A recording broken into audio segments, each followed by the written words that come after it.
redemption. Yan po dahil ang sinilang siya. To give us hope, to give us strength, to save us, to save what was lost. Yan po ang diwa ng Pasko para lubusin, iligtas tayo.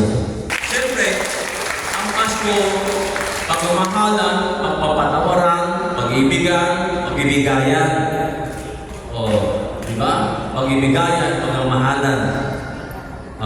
Tayo ba'y marunong magmahal? Si Kristo, binigyan ng Ama kasi mahal niya tayo. Diwa ng Pasko, inubos siya tayo. Inangkin ni Herodes, ang mas patay siya. Pero hindi siya sumuko, natagumpay siya. Di ba? Hindi siya pinatay, kundi inala yung buhay niya para sa kaligtasan natin. Yan ang diwa ng Pasko. Pag-ibigan, nagpaparaya. Kaya hindi mo dapat kapatid, magparaya ka. Magmahal ka.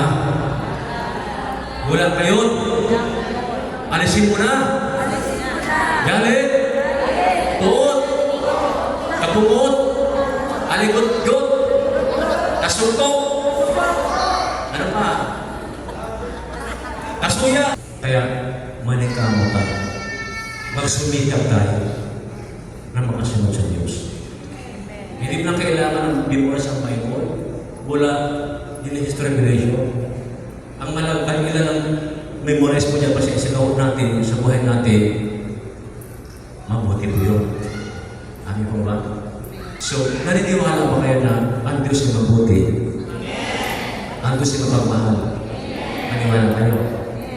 So, naniniwala ba kayo na ang Diyos may mabuting plano sa buhay natin?